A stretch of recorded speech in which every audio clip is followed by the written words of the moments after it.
오늘 우리에게 주신 하나님의 말씀은 신약성경 마태복음 21장 1절에서 11절까지 말씀입니다. 마태복음 21장 1절부터 11절까지 말씀 봉독하겠습니다. 그들이 예루살렘에 가까이 가서 감람산 벳박에 이르렀을 때에 예수께서 두 제자를 보내시며 이르시되 너희는 맞은편 마을로 가라. 그리하면 곧 매인 나귀와 나귀 새끼가 함께 있는 것을 보리니 풀어 내게로 끌고 오라. 만일 누가 무슨 말을 하거든 주가 쓰시겠다 하라. 그리하면 즉시 보내리라 하시니 이는 선지자를 통하여 하신 말씀을 이루려 하심이라. 일러스되 시온 딸에게 이르기를 내 왕이 내게 임하나니 그는 겸손하여 나귀 곧 멍에 매는 짐승의 새끼를 탔도다 하라 하였느니라. 제자들이 가서 예수께서 명하신 대로 하여 나귀와 나귀 새끼를 끌고 와서 자기들의 겉옷을 그 위에 얹으매 예수께서 그 위에 타시니 무리의 대다수는 그들의 겉옷을 길에 펴고 다른 이들은 나뭇가지를 베어 길에 펴고 앞에서 가고 뒤에서 따르는 무리가 소리 높여 이르되 호산나 다윗의 자손이여 찬송하리로다. 주의 이름으로 오시는 이여 가장 높은 곳에서 호산나 하더라. 예수께서 예루살렘에 들어가시니 온 성이 소동하여 이르되 이는 누구냐 하거늘 무리가 이르되 갈릴리 나사렛에서 나온 선지자 예수라 하니라. 아멘. 오늘을 우리가 종려주일이라고 합니다. 종려주일이라고 부르는 까닭은 예수님이 예루살렘에 입성하실 때 많은 무리가 종려나무 가지를 꺾어서 흔들고 또 그 가지를 땅에 깔고 예수님을 맞이했기 때문이죠. 나무도 여러 가지 종류가 있는데 왜 하필 종려나무냐 하고 묻는다면 종려나무는 야자수 열매를 가리키는 것인데 이렇게 줄기가 가지 없이 쭉 올라가서 제일 끝에 가지인지 잎사귀인지 좀 구분이 안 되지만 이렇게 왕관처럼 이렇게 술이 나와 있죠. 그래서 그 모습이 아주 장엄하고 멋있기 때문에 이 종려나무 가지는 늘 왕을 환영할 때, 왕의 개선식 때 사용하던 것입니다. 그래서 종려나무 가지를 꺾어서 흔들었다. 그래서 종려주일이라 이렇게 부릅니다. 종려주일이라고 부르지만 또 순환주일 이렇게 부르기도 합니다. 예수님께서 고난받으시고 십자가에서 대속 죽음을 맞으시게 되지 않습니까? 그래서 오늘부터 시작해서 금요일까지 이 7일간의 기간이 예수님에게는 마지막 일주일, 이 세상에서의 마지막 일주일 기간이 됩니다. 그래서 주님의 고난에 참여한다는 의미에서 그리고 오늘을 고난주일 또 순환주일 이렇게 부르기도 합니다. 내일부터 특별 저녁 기도회가 있게 되는데요. 새벽이 입에 붙어가지고 저녁인데도 자꾸 새벽이라고 합니다만 많은 분들이 예배에 참여하실 수 있기를 소망합니다. 우리가 주님의 고난을 우리 삶에서 이런저런 형태로 받아들이고 그 고난 가운데서 살아가지만 특별히 고난 주간 한 주간 동안 예배의 자리에 우리가 옴으로써 주님의 고난에 참여하고 또 주님께서 누리셨던 그 영광을 우리도 같이 누리게 되기를 소망합니다. 예수님은 누구신가? 라고 하는 질문을 우리 본문의 말씀을 통해서 던지게 됩니다. 많은 사람들이 예수님이 오시는 그 길 마중을 나와서 찬송을 부르고 소리를 지르고 환호하고 그러면서 예수님을 맞아들여요. 그래서 예루살렘 성에서 큰 소동이 일어납니다. 도대체 이 사람이 누구냐라고 하는 소동이죠. 저 사람이 누구길래 이 많은 사람들이 나와서 환영하고 소리 지르고 찬송을 부른단 말인가. 그랬더니 무리가 말하기를 갈릴리 나사렛에서 나온 선지자 예수다 이렇게 말합니다.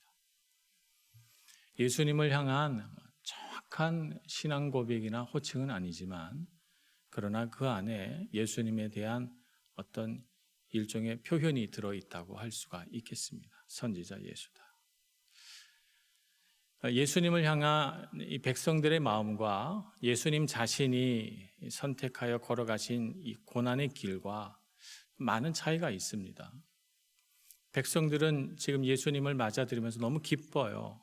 근데 예수님의 마음도 기뻤을까 생각을 해보면 꼭 그렇지는 않았을 것 같습니다. 왜냐하면 예루살렘 성에 들어와서 우리가 성경에서 보아 알지만 많은 논쟁을 벌이고 예수님을 향한 시기와 질투, 또 예수님을 살해 모의하는 사람들의 그 적의 가득한 눈길들을 예수님이 직면하셨기 때문에 마음이 굉장히 어려우셨고, 예수님의 마음을 정말 어렵게 하고 무겁게 한 것은 마침내 그 예루살렘 성에서 결국 예수님이 떠나지 못하시고 하나님이 준비해 놓으신 그 구원의 계획, 예수님의 몸과 생명을 들여 많은 사람의 죄를 대속하고 죽으셔야만, 그리고 다시 부활하셔야만 하나님이 계획해 놓으신 구원의 계획이 완성된다는 사실입니다. 예수님의 마음이 한편으로는 그 시점이 다가와서 내가 하나님의 놀라운 뜻을 성취해야 되겠다 굳은 결심을 하고, 마음속에 그런 데 대한 감동도 있으셨겠지만 고난의 길을 향한 예수님의 마음이 얼마나 아프고 힘들었을까 하는 것도 생각해 봅니다. 거기에 반해서 무리들은 예수님의 마음이 어떠신지 잘 모릅니다. 예수님이 어떤 길을 걸어가실지 그들은 상상도 못했기 때문이죠. 그들이 경험한 예수님은 병을 고치시는 예수님, 귀신을 내쫓으시고 오병이어와 같은 기적을 베푸셔서 배고픈 자들, 가난한 자들에게 자비를 베푸시는 주님으로 기억하고 있기 때문입니다. 무리의 눈에는 예수님은 문제 해결자예요. 그래서 자신의 문제들은 예수님 앞에서 해결될 수 있다고 생각합니다. 그래서 예수님 앞에 나오는 것은 자신의 삶의 문제가 저분이면 해결될 수 있겠다라고 하는 기대심을 갖고 나오는 것이고, 그런 분이 우리 가운데 오셨으니 우리가 환영해야지, 그런 마음이죠. 또 다른 한쪽에서는 정치적인 문제도 해결해 주실 수 있지 않을까. 당시 유대 사람들은 로마의 지배 아래 있었으니까 우리 잃어버린 나라, 다윗의 나라를 저분이라면, 저분이 정말 메시아라면 이 땅에 하나님의 나라를 세워주지 않을까. 그들이 생각하는 하나님의 나라란 정말 실제를 가지고 있는 나라인 것이죠. 로마의 압제로부터 벗어나는 이스라엘의 독립을 가리키는 것입니다. 이렇게 무리와 예수님이 예루살렘으로 들어오는 그 사건에 대한 해석이 조금씩 다르고 거기서 느껴지는 감정도 다르죠. 그런데 공통된 것이 하나 있습니다. 그것이 뭐냐 하면 이분이 왕이시구나라고 하는 것이고, 예수님도 자신이 왕이라고 하는 것을 표현하시고자 합니다. 감람산 건너편, 감람산 뒤쪽 벳바게라는 곳에서 예수님은 이제 예루살렘 성으로 들어가시기 위해 준비하십니다. 그 준비 작업이라는 것이 다른 것이 아니라 나귀 2마리를 데려오라는 것이죠. 어미 나귀 그리고 새끼 나귀, 이렇게 2마리를 데려오라고 제자들에게 이르십니다. 그래서 그 심부름을 하러 2 제자가 가게 됩니다. 다른 복음서에 보면 예수님이 예루살렘 입성에서 사용된 나귀는 1마리라고 나옵니다. 마태복음만 2마리예요. 어미 나귀, 새끼 나귀 이렇게 있죠. 다른 제자들은 예수님이 나귀 타신 것만 봤어요. 그러니까 나귀 1마리 데려왔나 보다 이렇게 생각하지만, 심부름한 사람은 알죠. 정확하게. 예수님께서 정확하게 어미 나귀, 새끼 나귀가 있는 것을 보시고 그 나귀를 데려오라고 했고, 심부름한 사람은 정확하게 2마리였고 예수님은 새끼 나귀를 타셨구나 하는 것을 알게 됩니다. 그러니까 이 심부름한 이름 없는 2 제자 중에 한 사람은 마태일 가능성이 되게 높습니다. 그래서 자기가 여러 문서들을 참조해서 복음서를 썼지만 자기가 경험한 건 정확하게 구체적으로 기술하고 있는 것이죠. 예수님이 나귀를 타신 이유는 무엇입니까? 선지자 스가랴의 말씀을 성취하시기 위함이죠. 5절 말씀에 보면 시온 딸에게 이르기를 내 왕이 내게 임하나니 그는 겸손하여 나귀 곧 멍에 매는 짐승의 새끼를 탔도다 라고 기록하고 있으니까, 예수님께서 굳이 나귀를 데려다가 그 위에 타신 까닭은 왕으로 이 땅에 오신다는 사실을 그의 행위로, 그 상징 행위로 드러내려고 하시는 까닭입니다. 더군다나 무리들도 예수님을 향해서 외치기를 호산나 다윗의 이름으로 오시는 이여 이렇게 말합니다. 호산나라고 하는 말은 주여 우리를 구원하소서 이런 말이고, 나중에는 그 의미가 좀 달라져서 다른 말, 승리를 향한 찬양이 됐지만, 우리를 구원하소서라고 하는 이 찬양을 하면서 예수님을 향해서 다윗의 자손이라고 부릅니다. 다윗의 자손이라는 말은 메시아라고 하는 뜻이고, 메시아라고 하는 말은 기름 부음 받은 자니까 왕이라는 뜻입니다. 우리의 왕이시여라고 찬양하면서 주의 이름으로 오시는 이와 가장 높은 곳에서 호산나라고 찬양을 하게 됩니다. 예수님도, 또 예수님을 환영하고 맞이하는 무리들도 한 가지 공통된 인식이 뭐냐면 왕이시다라고 하는 거예요. 예수님도 자신을 왕으로 표현하시고 백성들도 그렇게 받아들입니다. 그런데 이 왕은 어떤 왕이신가? 겸손하여 나귀를 타셨다라고 되어 있습니다. 왕이니까 얼마든지 높고 큰 말 탈 수 있습니다. 여러분 말 타보신 적 있습니까? 저는 한번 타본 적이 있습니다. TV나 이런 데서 보면 말 타는 것 그렇게 무서워 보이지 않죠. 실제로 말을 타보면 말이 굉장히 큽니다. 그래서 말에 올라타면 좀 너무 높아서 야 이렇게 높은가 이런 생각이 듭니다. 여자분들은 무서워하시기도 하세요. 말에 올라타서 권위를 나타내고 위엄 있게 그렇게 걸어가셔야 왕에 마땅합니다. 근데 예수님은 어떻게 하셨습니까? 나귀를 타셨는데 그것도 나귀의 새끼를 타셨어요. 나귀는 말보다 한참 작습니다. 그런데 그 새끼를 탔으니 그냥 사람들이 서 있는 키높이 정도의 예수님이 지나가신 거예요. 사람들 위에 높이 서서 존경을 얻으려고 하고 권위로 사람들을 다스리려고 하는 그런 왕이 아니라 사람들의 눈높이로 내려오셔서 그들과 함께 숨쉬고 그들과 함께 먹고 그들의 마음을 헤아리고 그들과 함께 하겠다는 예수님의 겸손한 마음이 나귀 새끼를 타시는 것으로 드러나 있는 것입니다. 이 겸손한 왕은 자기를 드러내서 사람들에게 높임받는 것을 즐거워하지 않고 사람들이 자기를 향하여 존경과 찬사를 보내는 것에 심취해서 자아도취에 빠지지 않는 왕이시며, 그는 겸손하여 하나님 앞에 부르심 받은 사명을 이루시기 위해 백성들 속으로 그들의 고난과 그들의 아픔과 그들의 가난 속으로 들어가시는 왕이시다는 것입니다. 우리와 함께 계시지만 그분은 우리와 본질적으로 다른 분이셔서 능력이 있으시고 은혜가 무궁하시고 사랑이 풍성하신 분이십니다. 그런 분이 우리의 눈높이로 내려오셔서 나귀를 타시고 오십니다. 얼마나 귀하고 아름다운 순간입니까? 근데 이분은 또 오늘 성경 말씀에 따르면 나귀라고 하는 짐승은 멍에 매는 짐승이라고 있습니다. 그래서 이분은 왕이시지만 멍에를 메고 있습니다.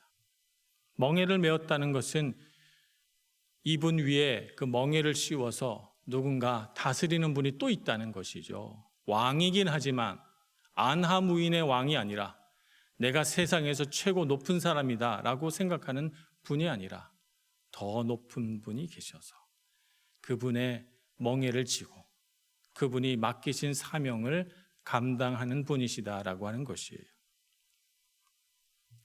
하나님의 명령에 순종하는 왕, 하나님의 다스리심을 이 땅에 펼쳐내는 왕.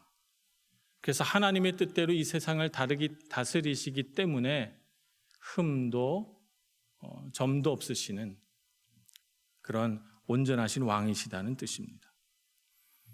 당시에도 세상을 다스리는 왕들이 있었습니다. 로마 황제는 어떻게 다스렸습니까? 로마 황제는 칼과 창과 방패로 다스렸습니다.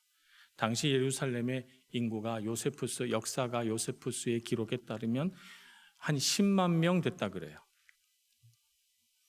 그런데 6월절이 되면 전국 각지의 순례자들, 디아스포라 흩어져 있던 유대인들이 다 모이니까 예루살렘 인구가 최대 얼마까지 가냐면 200만 명까지 올라갔다고 합니다.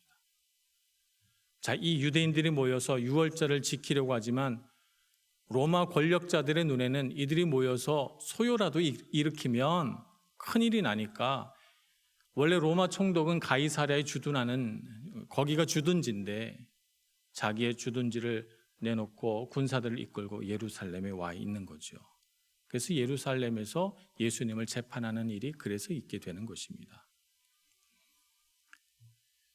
로마는 어떻게 다스립니까? 칼로 다스립니다. 힘과 권력으로 세상을 다스리죠.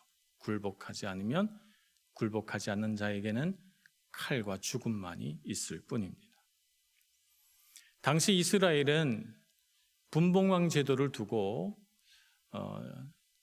로마가 대리 통치를 했습니다. 그 분봉왕은 헤롯 가문인데요. 이 헤롯 가문은 유대인들이 아니고 이둠의 사람입니다. 이둠의 사람이란 에돔 사람을 뜻하는 것입니다. 에돔에서 장사하던 상인 가문 가운데 이 헤롯 가문이 일어나서 로마 황제에게 많은 뇌물을 바치고 분봉왕의 자격을 얻은 겁니다. 그리고 이 사람의 권력의 힘은 어디 있습니까? 돈에 있습니다. 로마 황제에게 바치고 예루살렘이나 유대 백성들에게는 환심을 얻기 위해서 성전을 지어주고 경기장을 짓고 또 여러 상인들을 위한 건물들을 지어주죠. 돈으로 다스립니다. 근데 오늘 예루살렘으로 입성하시는 예수님은 무엇으로 다스리십니까? 하나님의 말씀으로 다스리십니다. 하나님의 말씀이 그분의 멍에입니다. 그 말씀을 얻게 해주시고 말씀에 순종하는 왕, 말씀의 뜻을 이루시는 왕으로 우리에게 오신 것입니다. 마태복음 11장 28절에 예수님은 우리에게 이렇게 말씀하십니다. 수고하고 무거운 짐진 자들아, 다 내게로 오라. 내가 너희를 쉬게 하리라. 그러면서 예수님이 자기 자신을 이렇게 표현합니다. 나는 마음이 온유하고 겸손하니 내 멍에를 메고 내게 배우라. 그리하면 너희가 쉼을 얻으리니 라고 말씀하시죠. 주님이 메신 멍에가 무엇입니까? 하나님 말씀에 순종하여 하나님의 뜻을 펼쳐내는 인생을 말하는 것입니다. 세상에 멍해지지 말고 세상에 무거운 짐 지고 살지 말고, 그 세상의 무거운 짐은 우리를 파괴하고 우리를 늙게 만들고 우리를 지치게 하고 우리를 속상하게 하고 우리를 부패하게 하지만, 그러나 예수님이 지신 멍에를 지고 살면 말씀은 우리를 강하게 하고 말씀은 우리를 새롭게 하고 말씀은 이 세상에서 우리가 중심을 잡게 해주는 말씀이 되는 것입니다. 그러니 세상 무거운 짐 벗어버리고 내가 지고 있는 이 멍에 같이 지고 하나님 안에서 능력과 생명을 얻자. 그리하면 너희가 쉼을 얻으리니 라고 우리에게 말씀하고 있는 것입니다. 그분의 다스림은 세상 나라들이 하는 것처럼 권력으로, 힘으로, 폭력으로, 돈으로 다스리는 것이 아니라 사랑과 공의로 다스리셔서 그분의 다스리심 안에서는 인격적인 관계 안에 깊은 친밀감이 일어나게 되는 것입니다. 그러니 여러분, 우리 주님을 우리의 왕으로 모십시다. 우리 삶 가운데 그분을 주인으로 모시고 그분과 함께 즐겁게 하나님의 말씀으로 멍해지고 주님 앞에서 힘을 얻고 생명을 얻는 여러분 모두가 되시길 축복합니다. 우리의 왕이신 주님, 우리가 어떻게 주님을 왕으로 모실 수 있을까요? 가장 먼저는 그분이 우리에게 보여주신 것처럼 우리도 주님 앞에 헌신해야 됩니다. 믿음으로 순종하는 거죠. 믿음으로 순종한다는 것은 내가 다 이해하지 못해도 내 마음의 때로는 동의가 되지 않아도 주님이 말씀하시면 기꺼이 순종하는 것이 헌신입니다. 우리는 하나님을 우리 마음에 다 담을 수 없습니다. 하나님은 우리보다 크시기 때문에 우리는 하나님께 담겨져도, 우리는 하나님의 품에 안길 수 있어도 하나님은 우리 안에 들어오실 우리가 다 이해할 수 없습니다. 우리의 지식 안에, 우리의 지혜 안에, 우리의 경험 안에 주님을 담을 수 없어요. 주님은 우리보다 훨씬 크신 분이기 때문이죠. 그래서 우리 삶 가운데 하나님의 뜻이 다 이해되지 않는 것은 당연한 일입니다. 근데 주님 앞에 순종한다는 것은, 헌신한다는 것은 다 이해되지 않아도 주님의 선하심을 알기에, 주님을 신뢰하기 때문에 내 생각, 내 고집, 내 방법을 내려놓고 주님께 순종하는 것입니다. 그것이 바로 헌신입니다. 헌신은 곧 자기를 내려놓고 자기의 방법들을 포기하고 주님의 뜻을 따른다는 의미입니다. 예수님께서 오늘 두 제자에게 나귀 2마리를 데려오라 이렇게 말씀하십니다. 예수님 것 아니고 주인이 있는 나귀예요. 가서 주가 쓰시겠다 하라. 그러면 그들이 내줄 것이다. 이렇게 말씀하시고 보내요. 여러분 이해되십니까? 이런 심부름 받아보셨어요? 여러분 반드시 이렇게 물을 겁니다. 주님, 정말 그런 일이 일어날까요? 만약에 주님이 말씀하신 대로 안 되면 어떡하죠? 이런 의문을 우리가 갖게 됩니다. 가면서도 주님의 방법은 정말 우리를 힘들게 한다. 이렇게 생각하면서 걸어가겠죠. 이 제자의 훌륭한 점은 뭡니까? 이해되지 않아도 순종했다는 거예요. 그들은 순종했고 예수님의 말씀대로 나귀가 있는 것을 받고 주가 쓰시겠다고 말하니 그들이 순순히 내어주는 것을 경험했고, 그리고 세월이 흘러 주님께서 죽으시고 부활하신 그 모든 과정을 다 본 뒤에 기억을 떠올려 예루살렘에 입성하시던 그 순간을 떠올려 보니 주님이 왜 나귀를 끌어오라고 하셨고 왜 나귀를 타셨는지 알겠구나. 스가랴서 9장 9절의 말씀, 우리에게 오시는 그 인격적인 왕은 나귀 새끼를 타시는 분이시라서 그래서 우리에게 이런 일을 시키셨구나 깨닫게 되고, 그제서야 주님의 뜻 앞에 무릎 꿇게 되는 것이죠. 헌신이란 그런 것입니다. 내가 주님 앞에 순종하고 믿음으로 따를 때는 다 이해되지 않아요. 그러나 주님 말씀 앞에 무릎 꿇고 내 방법, 내 생각, 내 고집을 내려놓을 때 거기에 은혜가 있는 것이고, 주님 앞에 순종하는 그 사람에게는 먼 훗날 하나님의 뜻이 온전히 깨달아져서 그 순종 가운데 임하는 하나님의 능력을 경험하게 될 줄로 믿습니다. 그래서 우리는 주님을 왕으로 모신다는 것은 말씀이 이루어지는 삶을 살아간다는 의미예요. 말씀이 이루어지는 삶. 두 제자에게 말씀하신 예수님의 말씀이 어떻게 이루어지는지를 경험했듯이 구약에 예언되어 있는 스가랴 선지자의 말씀이 어떻게 예수님의 삶 가운데 성취되는지를 경험하고 보았듯이 우리 삶 속에서도 하나님의 말씀이 이루어지는 것을 체크해 봐야 됩니다. 하나님께서 우리에게 하신 말씀이 있잖아요. 우리에게 말씀을 주시고 소망을 갖게 하고 비전을 갖게 하고 우리 심장을 뜨겁게 하고 열심을 갖게 했어요. 그렇다면 이 말씀이 어떻게 이루어지는지를 보아야 합니다. 체크해 보아야 합니다. 이 말씀이 어떻게 이루어지는지를 보지 않고 또 다른 말씀을 구할 게 아니라 하나님이 내게 주신 말씀이 정확하게 어떻게 이루어지고 있는지를 체크하는 자가 주님의 말씀에 즐겁게 순종할 수 있습니다. 그 말씀의 능력을 신뢰하게 되는 것이죠. 참 어려운 시대를 살아가고 있습니다. 코로나로 인해서 정말 상상도 못했던 인류 지난 100년간 전혀 일어나지 않았던 전 세계 팬데믹 현상을 우리가 겪었고, 그로 인해서 많은 물질적인 피해, 정신적인 고통, 영적인 침체를 겪었습니다. 이제 언제 그랬냐는 듯이 봄이 왔고 세상은 아무 일도 없었던 것처럼 지나가고 있지만 우리 안에 그 영향력이 없을 리가 없습니다. 어떻게 극복해야 될까요? 주님의 말씀이 우리에게 능력이 되기를 소망합니다.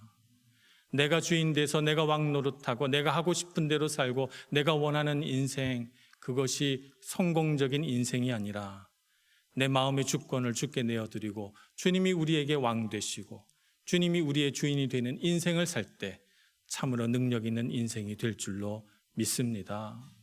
그런 인생을 살아가는 저와 여러분 되기를 소망합니다. 종료주일 왕으로 칭송받으시며 주님이 걸어가고 계십니다.